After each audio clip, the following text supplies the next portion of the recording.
Welcome to the Better Together podcast, where we look for ways we can more effectively minister to the body of Christ.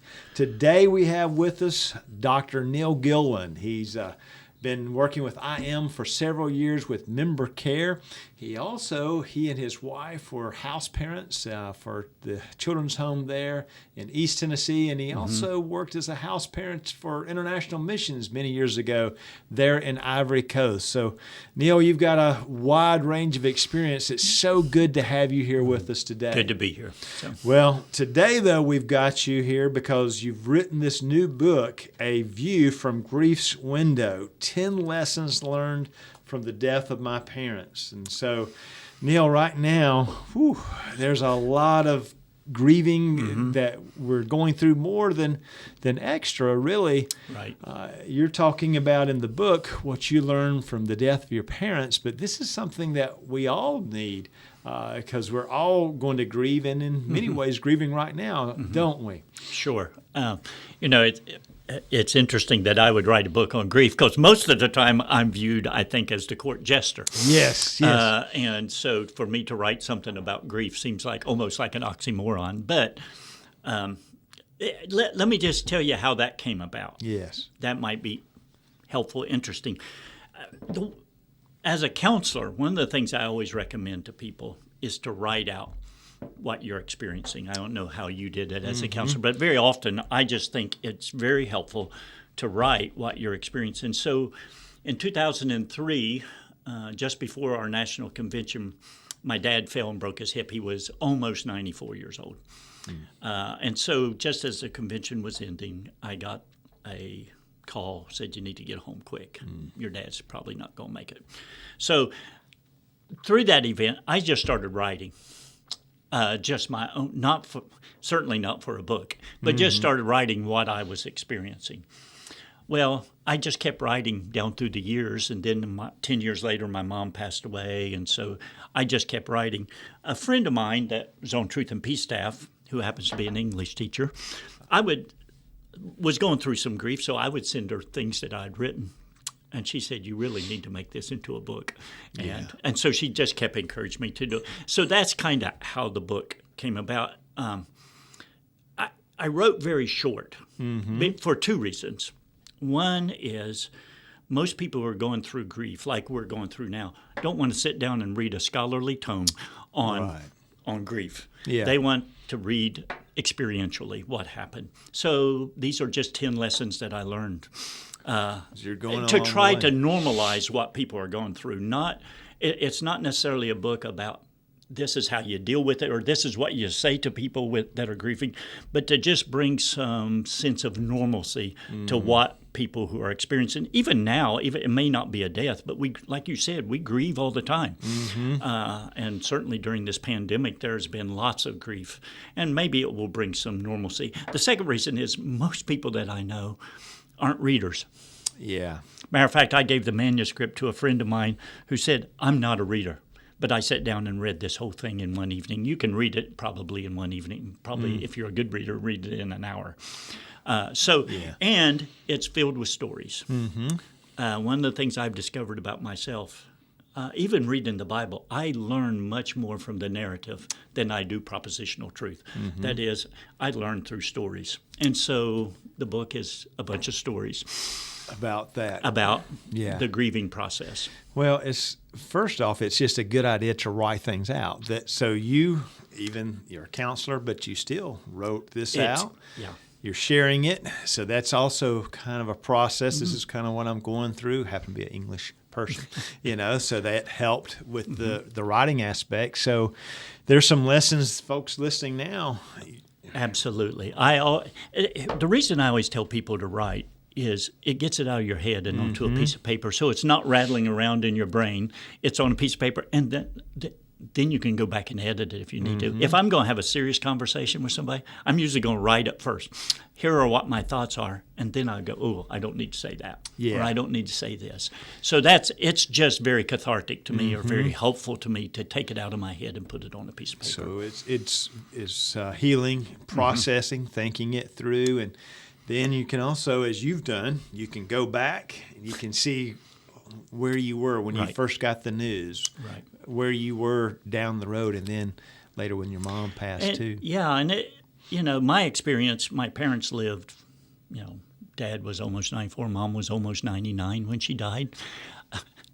I made a mistake at a church once. When I was talking about my dad, I said he passed away when he was 94. But when you're 94, you're supposed to. Well, there was a 94-year-old lady in the church who took real exception to that. Yeah. She was mad at me. But not everybody's experience is that way. But the grieving process is the same, even though it may be different. One of the things I point out in the book is not everybody grieves the same way. Right. For some, it's a very overt emotional thing, and for others, it's a very personal thing. Nor is there a time limit to grief. Yes. Yeah. I've often heard people say, well, they should be over it by now. No, they shouldn't. No. Some people are. Yeah. But some people aren't. Some people, it takes for years. I tell a story in the book of a pastor who went to visit a nursing home, and he saw a lady over in the corner crying, and he said, what's wrong? He figured, she's missing her kids or missing her husband. She goes, I miss my daddy. And she's an old lady. So she was still grieving after all that time. There's an example. Joseph, he's grieving in chapter 50 of what happened decades earlier. So that's where you're getting at. This is a natural thing. It's a natural thing, and it's okay. It's okay. It's a biblical thing. And even, there's some people that are like, well, you mentioned my dad was 90. You have to be careful about that. But, you do. But learned that the hard way. Right. But there is someone probably thinking, well, my dad died when he was 30 or 40 or whatever. Right. And the point is, no matter what, it's a loss. It's a death. It's a loss. And Every hurts. loss is a loss. And, even if you lose your keys, there is this moment of grieving that what once was is not anymore. So our culture wants to put a time limit. Okay, we've had the funeral. We've took the meal, the casserole over. It's done. Move on. And really, what you're trying to say is, no, this is a natural thing, and this is a needed thing. Yes. Some people try to avoid grief, I think. Yeah. And I say, don't avoid it. Go ahead and grieve. However you need to do that. It's okay. It's okay. So, folks, pick up a copy of A View from Grief's Window. Number one, it's going to be a short read. So it'd be a good idea. An easy read. A good read, an easy read, lots of good stories in there. Biblical stories as well as personal stories. Okay, so they'll pick that up. Could also be something maybe folks could use as a Bible study, I suppose. Oh, absolutely. I think so. Yeah. And you're looking for something to do. You're thinking, hey, even if we're locked down during COVID-19, hey, why don't you read a chapter? We could talk about it via Zoom or whatever. And somebody could read it. It's not a step-by-step process of how to go through grief, but it just helps to normalize it. As we study psychology, we talk about Kubler-Ross's model, but it was just a model. Right. It's not, this is the way everybody grieves. I never went through an anger stage. Right. I never went through a bargaining stage with my parents. I came to an acceptance stage that, okay, this is life. Death is part of life. Which seems almost like an oxymoron too, but it is. It's a part of all of our life. I always say, Jesus raised Lazarus from the dead, but he's not here now. At some point, he died. And so it is a natural process, and we don't like to make it. But sometimes it feels, I talk about this in the book as well, incongruent. And what I mean by that is, sometimes we're happy that they have passed away because they're not in pain anymore. Yeah. And yet there's something missing now. And we feel like we have to choose. Yeah. One of those. I say, no, you don't. No, it can be both. Yeah, it can be both. I can be happy that they're gone, but there may be a day I have to pull the car off the side of the road and cry. It wasn't, in the past 2 weeks, I woke up in the middle of the night and started crying because I missed my dad. Yeah. And that's okay. Right. Nothing wrong with that. Nothing wrong with it. It's and again, it's the whole point of the book. It's normal. It's normal to grieve in the way that you have to grieve. And so you're trying to get that across to folks. It's scriptural. We see Jesus grieving. You Absolutely. mentioned Lazarus. He knows he's about to raise him from the grave, and he's grieving. He's crying. And it'll help people to get an idea of that. You know, people always ask these questions. Do you have a favorite of these lessons that you? Do I have a favorite? Probably the one that I just talked about, that incongruence of that we feel like if we're happy, then we didn't honor them. Right. But if we're sad all the time, then that doesn't seem good right. either. And so I just think you don't have to choose. It's going to be both messy. of those, depending what day it is. And there's going to be something that will trigger this moment that all of a sudden now I just have to cry. And that's okay. It's totally okay. Or I don't have to cry. I can be happy. So, yeah, that's probably if I have a favorite. That would be it. And so also for you, a big way of coping was the writing part out. What else kind of helped you cope? And it's really my family who will read this book. Hopefully they'll read this book. They will know we've told these stories 1,000 times. We tell the stories over and over. I think one of the best things you can do with anybody who is grieving, tell the stories. Oh, yes. Tell the stories because, one, it keeps them alive. The stories keep us all. And so write down the stories. I didn't want to forget the stories. Yeah. So I wrote them down. Yeah. And it just happened to put it all together and made a book. Not all the stories, but there are some of those stories. Yeah. It is so important to tell the stories. Oh, I'm glad you said that. So often like someone loses a child and that's I don't want him forgotten.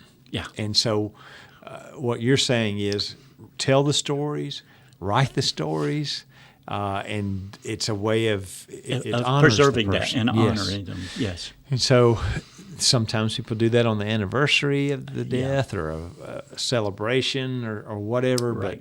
But such a key thing. It is. Well, anything else we need to know as we're...